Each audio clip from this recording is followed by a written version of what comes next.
Assalamualaikum warahmatullahi wabarakatuh. Perkenalkan, nama saya Nini Lestari, NPM 1831 12700 6650032 dari Program Studi Sistem Informasi FTKI 2018 Universitas Nasional. Di sini saya akan membuatkan video untuk tugas 2 dari mata kuliah Rekayasa Perangkat Lunak Sistem Informasi R02.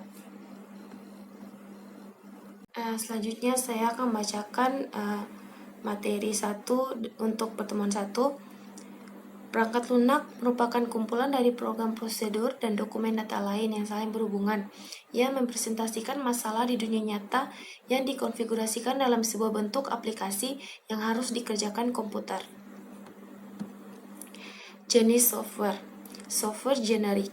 Perangkat lunak standar yang diproduksi oleh perusahaan pengembang dan dijual pada pasar terbuka ke siapapun yang bisa membelinya.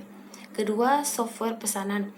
Perangkat lunak yang dikembangkan khusus dan disesuaikan dengan kebutuhan pelanggan. Jenis software platform, yaitu ada software system, software real time, software bisnis, software teknik dan ilmu pengetahuan, software tertanam, software komputer personal, software kecerdasan buatan, dan software mobile. Jenis-jenis software lisensi. 1. Proprietary software. 2. Open source software.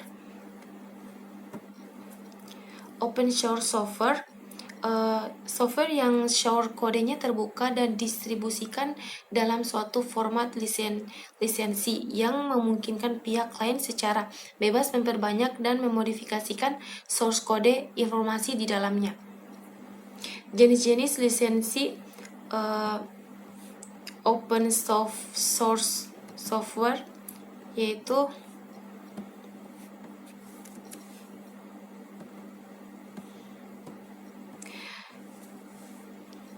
General Public Lisensi, Apache Lisensi, BSD Lisensi, dan MIT License. Property Software, software yang source kodenya tertutup dan distribusikan dengan suatu format lisensi yang membatasi pihak lain untuk menggunakan, memperbanyak, dan memodifikasi. Lisensi proprietary software memungkinkan orang lain menggunakan software yang kita buat dengan diikuti penyerahan royalti ke pemilik hak cipta. Perangkat lunak berdasarkan fungsionalnya. Interfacing perangkat lunak ini menghubungkan satu perangkat keras tertentu seperti hardware drive interface dengan perangkat keras lainnya. Contoh 1, drive untuk kamera, handphone atau perangkat keras lainnya. 2, program interface seperti sensor suhu dengan LM1555, PPI 8255, komunikasi serial RS232. Perangkat lunak berdasarkan fungsionalnya.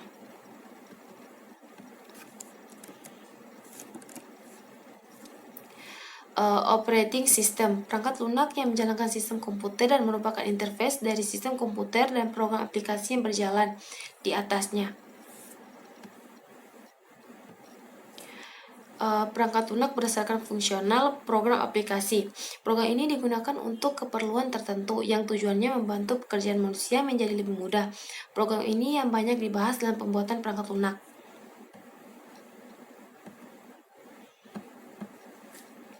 Peranan perangkat lunak. 1. Menggantikan peran manusia. 2. Memperkuat peran manusia. Peran perangkat lunak. 3. Restrukturisasi peran manusia. 4. Hiburan dan permainan. Konsep peran software. 1. Software dikembangkan karena ada kebutuhan requirement dari pengguna untuk komputerisasi suatu proses konvensional. 2. Software datang untuk memecahkan masalah dan memberi solusi bagi manusia. 3. Software datang untuk membuat masalah baru. Proses perangkat lunak. Spesifikasi apa yang harus dilakukan oleh perangkat lunak dan batasan atau kendala pengembangannya. 2. Pengembangan proses produksi sistem perangkat lunak. 3. Validasi pengujian perangkat lunak terhadap keinginan pengguna. 4. Evolusi. Perubahan perangkat lunak berdasarkan perubahan keinginan. Selanjutnya untuk pertemuan kedua tentang software engineering. Mengapa software engineering? Satu, terminologi rekayasa perangkat lunak software engineering pertama kali digunakan pada sebuah international conference tentang software krisis tahun 1968. Krisis perangkat lunak merupakan akibat langsung dari lahirnya komputer generasi ketiga yang canggih pada waktu itu. Perangkat lunak yang dihasilkan menjadi beberapa kali lebih besar dan kompleks. Keempat, pendekatan informal tidak cukup efektif. Kelima, biaya hardware jatuh dan biaya perangkat lunak naik. Generasi komputer generasi 1 pada tahun 1946 sampai dengan 1959 menggunakan tabung hampa, ENIAC dan EDSAC. Generasi kedua dari tahun 1959 sampai dengan 1964 menggunakan transistor PDP-1, PDP-8, UNIVAC IBM 700X. Generasi ketiga dari tahun 1964 sampai dengan 1979 menggunakan IC dan IBM 5360 Nova UNIVAC 1108. Generasi keempat dari tahun 1980 hingga sekarang. Pengembangan software general awal, general kedua, dan generasi ketiga. Generasi awal yaitu batch orientation custom software. Generasi kedua multi-user real-time database product software. Dan generasi ketiga perbedaan RPL dengan rekayasa sistem, yaitu pertama, rekayasa sistem berkaitan dengan semua aspek dalam pembangunan sistem berbasis komputer, termasuk hardware, rekayasa PL, dan proses. RPL adalah bagian dari rekayasa sistem yang meliputi pembangunan PL, infrastruktur, kontrol aplikasi, dan database sistem. Proses LPL, manajemen proses meliputi 1. Project management, 2. Configuration management, 3. Quality assurance management. Proses RPL. Technical proses digambarkan sebagai metode yang akan diterapkan dalam tahap tertentu dari CDLC. Metode teknis ini yang dimuncul paradigma. Kapan diterapkan RPL? Pertama, pre-project, kedua, project initiation, ketiga, project realization, keempat, software delivery dan maintenance. RPL melibatkan tanggung jawab yang lebih besar dari sekedar penerapan keahlian teknis. 2. Rekayasa perangkat lunak harus berlaku secara jujur dan etis jika tidak ingin dihargai sebagai profesional. 3. Perilaku etis lebih dari sekedar menjunjung tinggi hukum.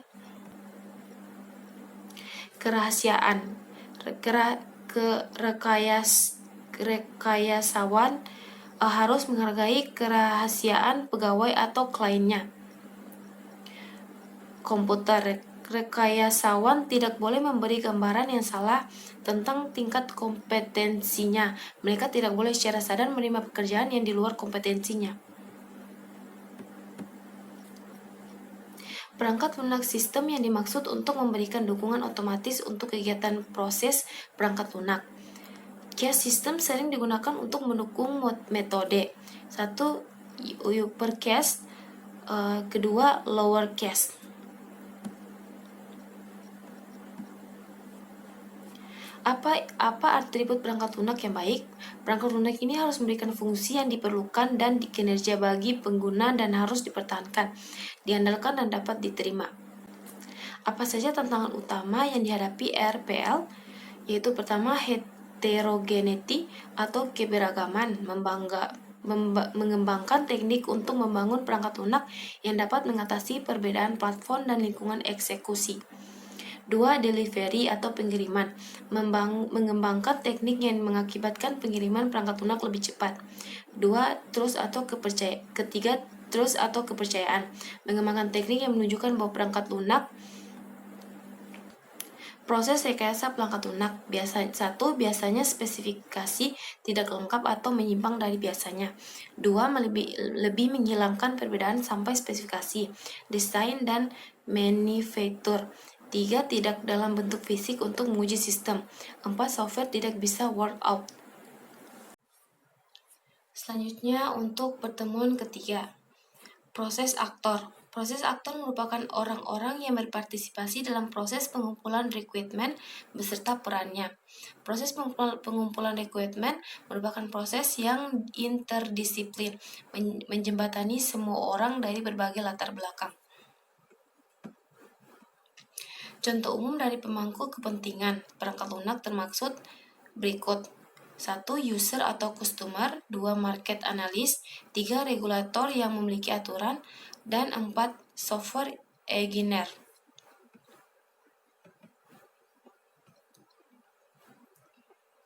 Requirement source. Untuk mendapatkan requirement dapat dari berbagai sumber tergantung dari jenis software.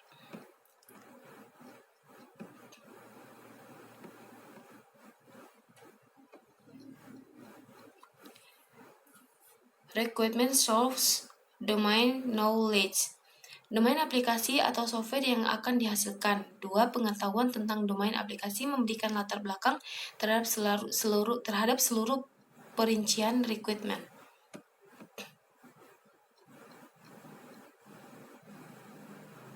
Requirement source stakeholders. 1. Yang sudah dijelaskan pada slide proses aktor. 2. Permasalahan. Banyak perangkat lunak terbukti tidak memuaskan karena terlalu memaksakan kepentingan satu pihak stakeholder tanpa mempertimbangkan stakeholder lainnya. Requirement source business rulers. 1. Definisi batas beberapa aspek berlaku bisnis. Contoh, pada sebuah universitas terdapat aturan mahasiswa tidak dapat mendaftar di semester berikutnya jika masih ada uang yang belum dibayar di semester berjalan. Ini akan menjadi aturan bisnis yang diacu oleh pembuatan perangkat lunak untuk akademik pada sebuah universitas. Requirement source operational environment. 1. Persyaratan dapat berasal dari lingkungan di mana perangkat lunak akan dieksekusi. 2. Contohnya dapat berupa ketersediaan hardware yang ada. Akan menjadi poin persyaratan pada sisi teknis. 3. Contoh lain, software dioperasikan secara real time, artinya ini akan menjadi persyaratan dari sisi performansi. Requirement source organizational development. 1. Perangkat lunak sering diperlukan untuk mendukung proses bisnis. 3. Artinya perlu dikondisikan sesuai struktur, budaya, dan internal politik organisasi. 3. Software engineer harus peka terhadap hal ini.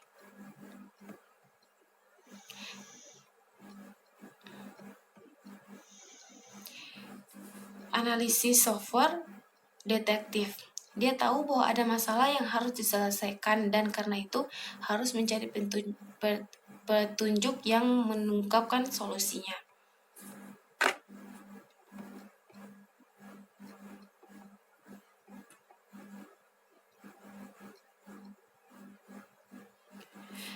Allocation technique membuat skenario. Software engineer merumuskan sendiri dan membentuk kerangka yang berisi pertanyaan-pertanyaan tentang tugas pengguna. 2. Yang digunakan, bagaimana caranya sebuah teks dilakukan. Eliminational techniques membuat prototype. Teknik ini adalah cara yang paling efektif untuk memperjelas persyaratan ambigu. 2. Software engineer membuat sebuah prototype yang mirip dengan skenario yang dipaparkan pengguna. 3. Jenis prototype bermacam-macam. Tujuan dari pertemuan adalah untuk mencoba mencapai suatu ringkasan requirement dari beberapa proses aktor atau stakeholder.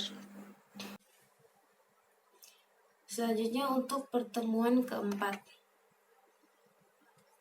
software requirement fundamental.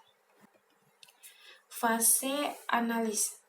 Analis menentukan persyaratan untuk sistem baru atau sistem requirement.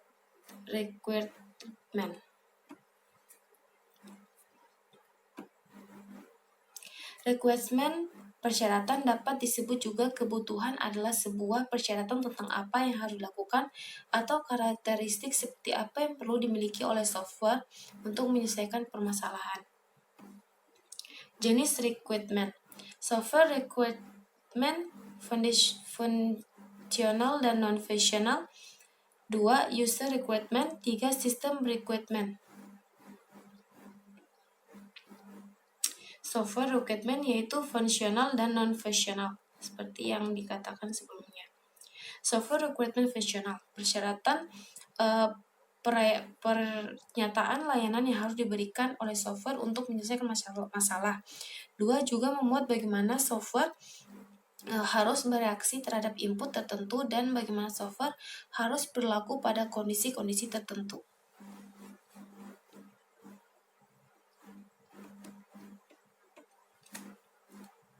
Software requirement fungsional. Contohnya, jika Anda akan mengembangkan sistem pengajian, maka tugas utama yang harus ada pada sistem tersebut: tulis, ngaji, hitung komisi, menghitung pajak gaji, laporan akhir tahun, dan sebagainya. Software requirement non-fungsional. Persyaratan yang tidak langsung berhubungan dengan fungsional spesifik yang disediakan oleh sistem. Karakteristik operasional yang berkaitan dengan lingkungan hardware dan software, misalnya komponen sistem mungkin diperlukan untuk beroperasi pada portable dan desktop PC yang menjalankan Windows.